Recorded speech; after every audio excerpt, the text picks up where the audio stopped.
Hola, ¿qué tal? Nos encontramos de nuevo esta semana en su programa Voces de la Historia. Estamos pues a 1 de febrero y se avecina el Día de la Virgen de la Candelaria, el 2 de febrero, este viernes. Y para eso vamos a hablar con el padre, el presbítero Armando Armenta, historiador, recién estrenado vocal de la Sociedad Sonorense de Historia, sobre la devoción a la Virgen y Villa de Ceres, o el pueblo de Ceres, y el Día de la Candelaria en Villa de Ceres, en Hermosillo. Así es, mucho gusto, Ignacio. Pues gracias por tu participación también en la elección. Muchas gracias. En la asamblea. Bueno, pues entonces, primero la devoción a la Virgen en Sonora. Sí, mira, Ignacio, un servidor cuando hice una pequeña tesina para obtener el título de licenciado en Historia Eclesiástica en la Universidad Gregoriana de Roma, unas páginas las dediqué sobre la pastoral jesuita, métodos jesuíticos, y encontré que la devoción a la Virgen María en Sonora empieza con los misioneros jesuitas de manera formal, aunque se dice que Álvar Núñez, cabeza de vaca, cuando recorrió Sonora ya pues después del naufragio, traía una imagen de la Virgen de las Angustias y con ella catequizaba a los indios para pedir la paz, ¿no? Quizá fue el primer paso de la Virgen María, Madre de Jesucristo, por Sonora. Y llegando los jesuitas, la presencia de María, que por supuesto es una devoción fundamental en la Iglesia Católica y en otras religiones, pues fue un método de evangelización para reunir a los indígenas, para transmitirles el mensaje cristiano, ¿no? De tal manera que, iniciando la evangelización, muchos de los pueblos jesuíticos están dedicados a la Virgen María. Por ejemplo, Bacadegua, Loreto, Matape, Loreto, Nácori Grande, Remedios, la Virgen de los Dolores, Virgen de Guadalupe, y también los pueblos criollos como los Minerales, en la Purísima Concepción, ¿no?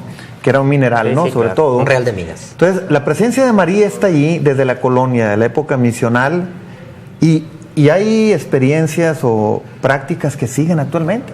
Por ejemplo, encontré en un libro de informes jesuíticos en 1740 y tantos, el misionero en Matape habla ya de la peregrinación entre Matape y Nácori-Xico, la subida y bajada de la Virgen de los Remedios, 1740 y tantos.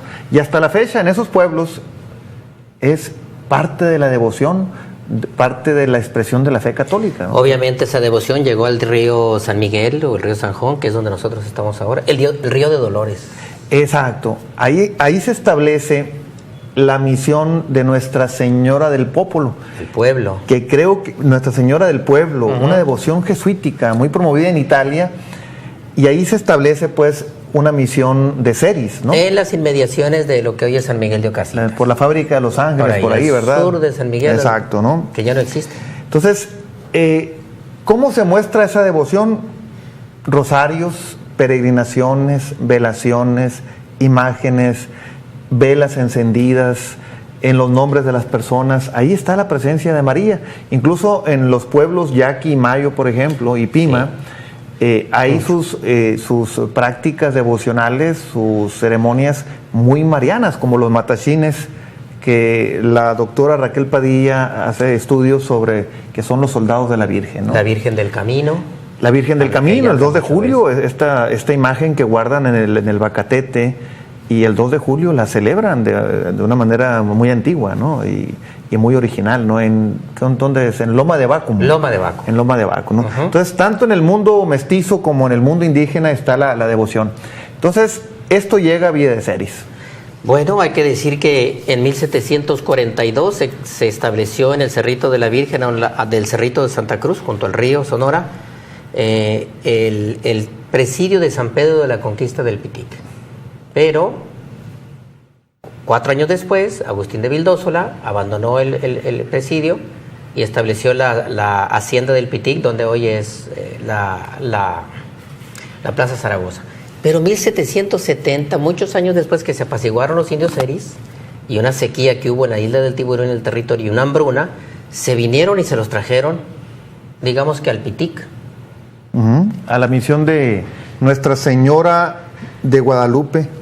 al otro lado del río, al sur del río de Sonora, al otro lado del río, en el Cerro de la Conveniencia, que está hacia el poniente del otro lado del río, y ahí era una ramada, y les pusieron ahí la devoción a la Virgen. Que era todavía Nuestra Señora del Popolo, ¿no? López Illescas habla de que se trajeron las imágenes, sí, sí. ¿no? Y los pusieron ahí, y ahora viene, ya dije la historia, ahora viene la parte religiosa que te toca a ti. Así es, ¿no? Hay datos que en la década de 1780, se construye a espaldas de lo que hoy es el templo de Villa de Ceres, un templo franciscano, porque recordemos que expulsados los jesuitas, llegan a Sonora los frailes franciscanos. Pero déjame hacerte un agregado más.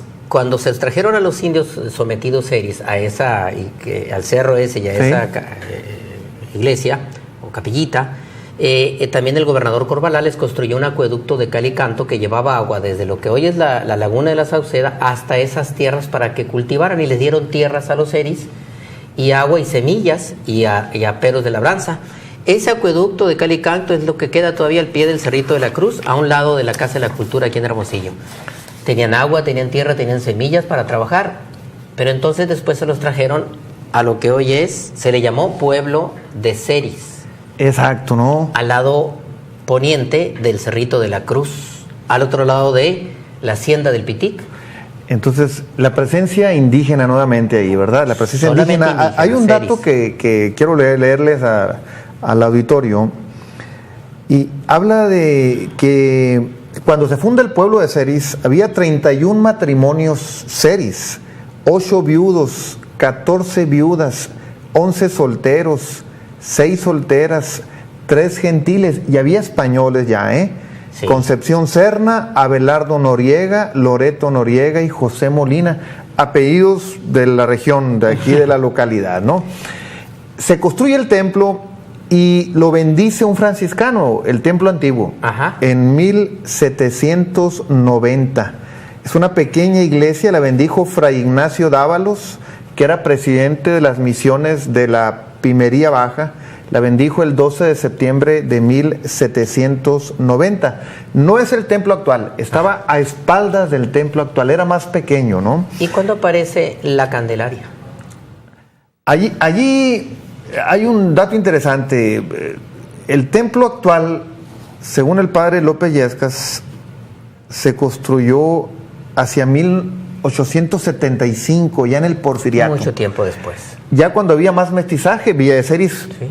Era pueblo de Ceres, le llamaban, ¿no? Sí, sí. Pueblo de Ceres, ¿no? Pueblo de Ceres. Y después los Ceres lo abandonaron. Lo abandonaron, se fueron, regresaron a su territorio donde están ahora y se quedaron ahí solamente criollos y mestizos.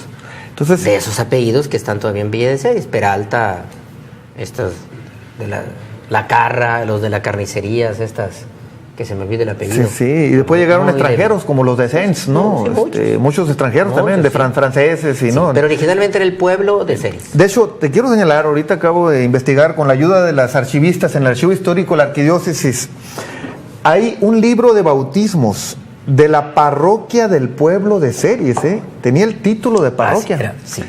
Y ya no eran, hablando de abandonos, también los franciscanos, con la independencia de México, los franciscanos, muchos españoles vuelven a España, son expulsados prácticamente, y es atendido ahora ese templo como parroquia, como por sacerdotes que venían de Culiacán.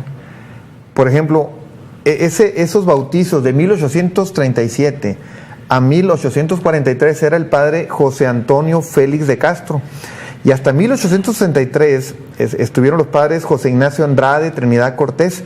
Incluso había vida sacramental, o sea, había ceremonias. Es de Culiacán porque ahí estaba la sede del obispado de Sonora.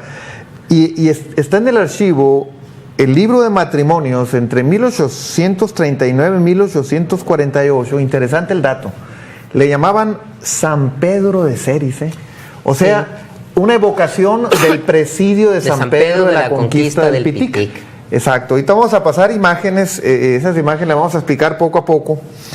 Y entonces el templo actual, y ahí es donde está la duda ahí, Ignacio. ¿Cómo cambia de Nuestra Señora del Popolo a la Virgen de la Candelaria. Es algo que hay que investigar todavía. Qué buena tarea me estás dejando. Hay versiones, tú como cronista, de que posiblemente alguna familia de España, criollos migrantes, se habla de la familia Estiazarán, que posiblemente trajeron esa devoción a la Virgen de la Candelaria, que es una devoción que se desarrolló mucho en España, en la isla de Tenerife, desde la Edad Media. Ajá. Entonces, que tiene algunas mezcolanzas también de los grupos originarios ahí de esa isla, ¿no? Cubanos. Exacto. Entonces, es una Virgen morena, ¿no? Sale una Virgen morena. De tal manera que cuando llega la evangelización a México, la Virgen de la Candelaria se hace muy popular en América Latina, ¿eh? O sea, es una devoción muy popular, cuyo origen de la fiesta viene de que después del nacimiento de Jesucristo, el 2 de febrero, 40 días después, según el relato bíblico de San Lucas, el niño Jesús es llevado al templo para la purificación. Era una ceremonia judía. Y allí el anciano Simeón habla del niño Jesús como la luz de las naciones. Entonces, el símbolo de la luz. De la candela. Exacto, la candela. Y por eso a la Virgen se le da el título de la Candelaria, o sea, la Madre de la Luz.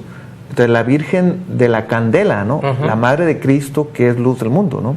Entonces, de ahí viene toda una tradición de las velas, de fiestas populares que en América Latina tienen diferentes expresiones. Incluso en Wikipedia, si ponemos Virgen de la Candelaria, al final, en la parte de México se señala Villa de Ceris, ¿eh? O sea, viene en Wikipedia como un lugar donde que se expresa mucho esta devoción, ¿no? Este culto. Vamos a tener que hacer una pausa de un minuto, pero quisiera que habláramos después de esta relación de los tamales y la costumbre esa con la Virgen de la Candelaria y sobre todo con Villa de Ceris. Antes de irnos, quiero decirles que ya hay un nuevo consejo directivo en la Sociedad Sonorense de Historia. Este martes fue la elección. Se me olvida, es nueva el nombre de la presidenta. Amparo. Amparo. No recuerdo el apellido. ¿Cómo se apellida, productor? Aldo García, nuestro productor.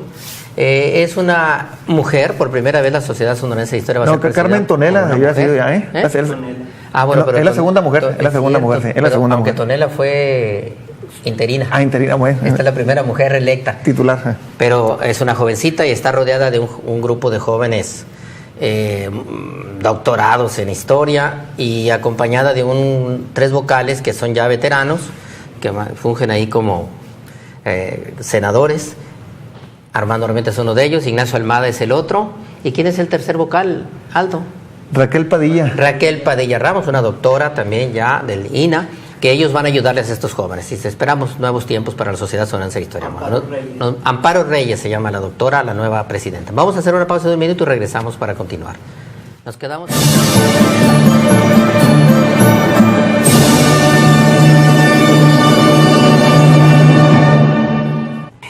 Ya estamos de vuelta y nuestros fieles seguidores, como ustedes en la televisión, de internet, Pati Ramos en Ensenada, pregunta, o no sé si lo dice, ¿cuándo llegaron las primeras familias europeas traían imágenes de la Virgen?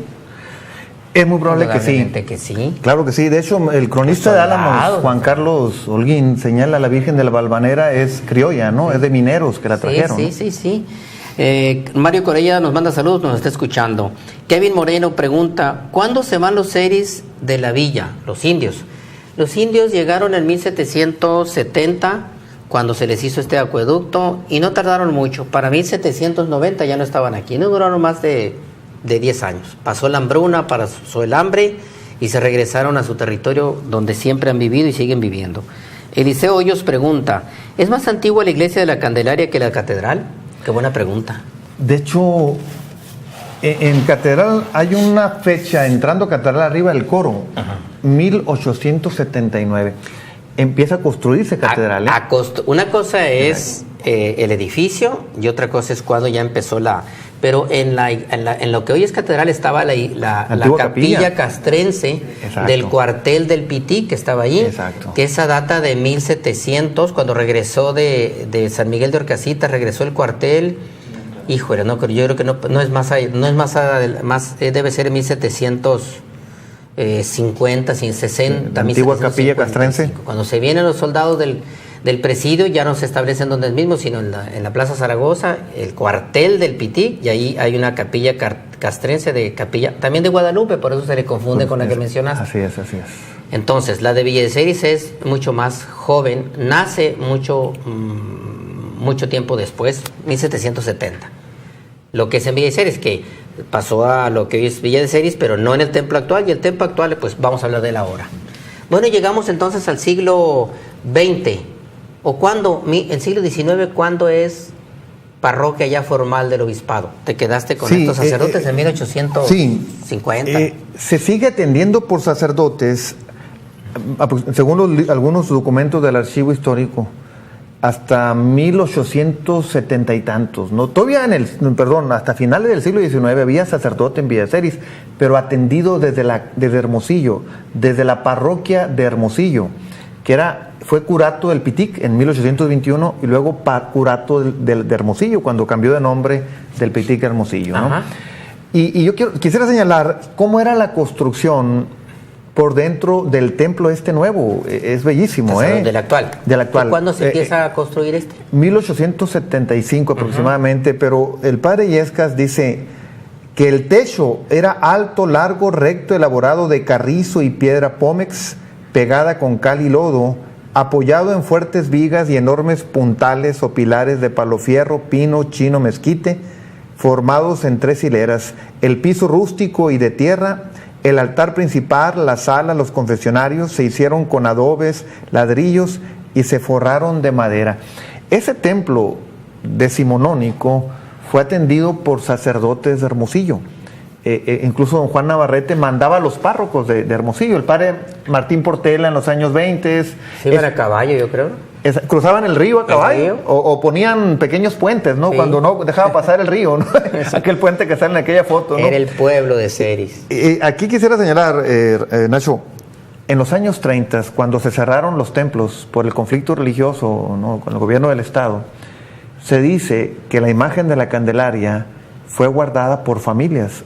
En muchos pueblos guardaron las imágenes, en muchos pueblos, sí, exacto, ¿no? Y estuvo clausurado el templo, igual que la Capilla del Carmen, igual que Catedral, que eran los únicos templos junto con San Antonio en Hermosillo, ¿no? Así es. Y en los años 40 atiende esa comunidad como un capellán, el padre Cruz Acuña Gálvez, que estaba en el seminario, era profesor, y atiende Villa de Ceris. Agarró mucho cariño, promovió mucho la catequesis, atendía el Jito, las placitas, todavía era una región todavía rural, ¿no? Era el otro lado del río rural, hasta el rancho El Sapo. La gente decía el pueblo de Ceris, voy a Pueblo de Ceris, ¿sí? O la gente de Villa de Ceris se dice que decía voy a Hermosillo, ¿no? Sí, yo hubo un trenecito que venía. Entonces, el padre Cruz, él fomentó mucho la piedad, hubo grupos de la Acción Católica, de jóvenes mujeres, jóvenes varones, señores, el catecismo de nuevo. Fue muy querido. Hay una foto que yo he visto donde está el padre con un grupo de señoras haciendo tamales. Esa foto es de finales de los años 40, que no pude conseguirla, la vamos a divulgar luego. Entonces, la tradición de los tamales en Villa de Ceris quizás se remonte a los años 40, o más, o quizá más, ¿no? Porque ¿de dónde viene esa tradición de los tamales el Día de la Candelaria? Viene del centro del país, ¿no? Sí, entonces, que es el que se saca el monito el Día de Reyes, de la rosca, le toca poner los tamales, ¿no? Entonces, de ahí viene esta tradición tan antigua y que hoy se ha hecho parte de la kermés de Villa de Ceris, ¿no? Después del padre Cruz Acuña, llega un sacerdote nacido en Aguascalientes, el padre José Pedrosa Gallardo, que era un aficionado a los toros. El padre Mariano Hurtado me señala que él organizó corridas de toros a beneficio del templo de Villa de Ceris, ¿no? Los toros, las corridas de toros en Villa de Ceris, en el pueblo de Ceris, vienen de finales del siglo XIX y principios del XX. Pero en esos años, que estás diciendo, los años 40, la única plaza de toros que había en Hermosillo es la que estaba en la colonia 5 de Mayo. Parque La Ruina. No. Atrás del Parque La Ruina, donde está el ICES, Instituto el ICES. Todavía conservaron los dueños del ICES un pequeño tramo de las gradas. Entonces, ahí debió haber sido en esas corridas de toros. En parte, por cierto, era un hombre que le gustaba el periodismo, el padre Pedrosa, ¿no? Era muy joven, murió de 33 años en 1954. Y entre 1951 y 52, él promovió el techo de cemento. Él construyó, con la ayuda de la comunidad, ahí salió la foto, ¿no? El techo de cemento. Quitaron el antiguo techo que venía del siglo XIX. De estas maderas que está mencionando. Porque se estaba ya resquebrajando, ¿no? Qué curioso, antes que el de Catedral, porque el de Catedral fue en los años 60 que la cambiaron a concreto, que era de madera también. Más bien la cúpula de Catedral, que era de lámina, ¿no? De madera. Ah, era de madera sí. Y cambió a concreto. Entonces esto fue antes. Acá estás hablando de toda la nave. De toda la nave, que es en forma de medio círculo, no sé cómo se diga técnicamente, ¿no? Entonces el padre Pedrosa conservó el recuerdo ahí en Villaseris. Hay una foto, esa foto, ahí se ve el padre Pedrosa, en la parte de atrás del actual templo de Villaseris. El que está de negro en medio de los señores albañiles es el padre Pedrosa con sotana. El jovencito ese. Exacto, era un hombre alto, un hombre de pelo ondulado, dice que era un hombre de mucho humor, de muy buen humor. Velo ahí, pues, como decimos, ¿no? Arriba del techo, encaramado, revisando la construcción, ¿no? Ahí está la cimbra del templo. Creo que usó dentro del concreto cáscara de huevo, me dijo el padre Mariano Hurtado. Es por el calcio. Exacto, entonces que la gente empezó de los gallineros, yo creo, de los barrios de ahí de las casas, a llevar cáscaras de huevo. A lo mejor ya estaba el hospital del oro, no había granjas, eran caseras. Que en cantidades populares llevaron cáscaras de huevo, y ese es el templo actual. Murió el padre en Magdalena en una operación. Está sepultado en Panteón Yáñez. ¿Y quién lo sustituyó? Y llegó en 1956 más o menos el padre Roberto Montaño Moreno, primo hermano de mi abuelo José Montaño Moctezumenses. Siendo Montaño y Moreno. Exacto, era tío tercero mío. El padre Roberto, un hombre humilde. De ahí te viene, yo creo. Sí, puede ser de ahí. Y recuerdan al padre Roberto, un hombre campesino, nunca se le quitó lo moctezumense, ¿eh? Hablando que mañana también es la fiesta de la Candelaria en Moctezuma, ¿no? La tierra de mi madre. Cierto. También un saludo a Moctezuma también, ¿eh? Y también hay de la Candelaria en el Saúz de Ures. Exacto, ¿no? Un bailongo con la brisa. Entonces, el padre Roberto, quiero señalar lo que dice el cronista de Villaseris, el señor Enrique, el cronista de Villaseris. Hay un pequeño cronista de Villaseris. Ese es un subcronista, porque como el del Sapo, Venezuela. Exacto, que también aportan muchos datos a nuestra historia general, ¿no?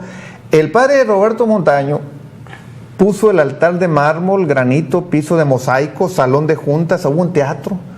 En muchos templos hubo teatros, ¿eh? Don Juan Navarrete promovía el teatro. ¿Por qué no promovía? Exacto, ¿no? Sacristía, dormitorio y campanario. Cubrió por dentro y por fuera del edificio con grandes piedras grises de mármol. Colocó candiles, confesionarios, ventanales. Compró 100 bancas de cedro fino que están todavía actualmente. Y organizó las fiestas de las Candelarias. El padre Roberto Montaño estuvo hasta 1970. O sea, duró como 14 años en Villaseris. Era parte del paisaje de este bello lugar. Y él promovió, ante el crecimiento de Hermosillo, los templos de la Piedrabola de San José. Es cierto, tan bonito también. Y también el templo de El Palo Verde, ¿no? Pertenecen a esa. Exacto, era parte también que es parte de la historia religiosa de nuestra ciudad. No podemos dejar de hablar de esa parroquia sin mencionar al Flavio Molina, Exacto. ¿Es el que siguió? No, después del padre Montaño, estuvo el padre Rubén Ramírez y luego Flavio Molina, que seguramente no era de Batuc. De Batuc, perdón. De Batuc. Un gran historiador. Que seguramente, como gran historiador, Flavio Molina ha de haber investigado. Hay que ver el libro que tiene de. Voy a leerlo. Exacto. Ahí tiene que estar. Aquí tiene que estar. Seguramente debe haber hecho alguna investigación. Es el gran referente de la historia de Hermosillo, Flavio Molina. Así es. Entonces, por ejemplo, fui yo a la Candelaria a tomar fotos. La imagen de San Isidro Labrador, también evocación de la época rural ¿no? La agricultura intensa que dice se hace en el distrito. Que abarcaba el tremendo, ¿no? Exacto. Fue una potencia agrícola, ¿no? Local, regional, de naranja. De todo. Entonces, ese San Isidro Labrador se dice que fue adquirido por una familia en 1900 desde España, es una bellísima imagen. Ahí está. Mañana hay que ir a conocerla. Ahí está. Vale la pena conocerla. Una evocación de la época rural de Hermosillo. Mañana voy a estar allá a las 8 de la mañana. Después de Flavio Molina, estuvo un padre, el padre Elías Portela, de Rosario Tezopaco, un sacerdote muy mariano, de mucha devoción a María. Él fomentó mucho ahí en Villa de Ceris la devoción mariana, el rosario solemne, de nuevo, la devoción popular. Y también, Nacho, el padre, en la época del padre Elías, él estableció, ahí está, mira, el de la izquierda es el padre José Pedrosa, el de la derecha el padre Cruz Acuña Galvez. Pues esa Acuña es muy y la conocida. siguiente, vamos a ver, está el padre Pedrosa arriba del techo allá. Las siguientes, ahí sale el padre Elías Portela. Mira, y nos está saludando Juan Portela. Elías Rafael Portela. La invitación, quedan 2 minutos. Exacto. Y entonces, que a él le tocó cuando se cayó el campanario y se fue reconstruido hacia 1995 por allá. El campanario antiguo, con adobe, ¿no? Quiero invitar, Nacho, antes de que termine el programa, hablando de la época esta, Flavio Molina, el de la izquierda. Flavio Molina de la izquierda, Roberto Montaño. Andaba en moto, Flavio Molina. Y hablando de esa época, el 23 de febrero, en el Centro de las Artes, de 5 a 7 de la tarde, va a haber un panel conmemorativo sobre don Juan Navarrete. El tema es las mujeres en la obra evangelizadora del obispo Juan Navarrete. Van a participar puras mujeres con testimonios de la pastoral, de la catequesis. 23 de febrero. Viernes 23 de febrero, Centro de las Artes de la Universidad, auditorio del Centro de las Artes de la Universidad de Sonora. ¿A qué horas? De 5 a 7 de la tarde. De 5 Invitamos a 7. al auditorio. Qué interesante. Pues, al auditorio. Pero ya no hay mujeres navarretianas. Van a ser va a ser testimonio sobre las madres de familia, catequistas y tenemos demás, ¿no? Un minuto y nos vamos dice, era la única plaza de toros la de las 5 de mayo, Fer Espinosa. No fue. Esa fue la primera plaza de toros, digamos que formal, pero hubo otras en la ciudad. Ahí enfrente del cuartel del 14 hubo una, donde hoy está la escuela Leona Vicario estuvo la otra, y en Villa de Ceris había otra, principio del siglo XX, finales del siglo XIX. Yael nos saluda desde Mexicali, Marcos Rivera de la Ciudad de México. Te saluda Martín Leiva. Saludos, padre, dice. Saludos. Alberto Moreno nos está viendo también. León Pérez, ¿para qué era la cáscara de huevo? Yo creo que la cáscara tiene calcio, pues. Yo creo que era para la cubierta. Un albañil nos Margarita puede decir. Ramos, ¿cuándo se cerró la Plaza de Toros? 54, 55, 50 y tantos. Después se convirtió en de luchadores. Sofía López pregunta si hay fotos de la plaza. Solamente tengo una fotito por ahí. Busquen Historia de la Plaza de Toros en Sonora o en Hermosillo, escrita por mí, y ahí está, en internet le puse eso.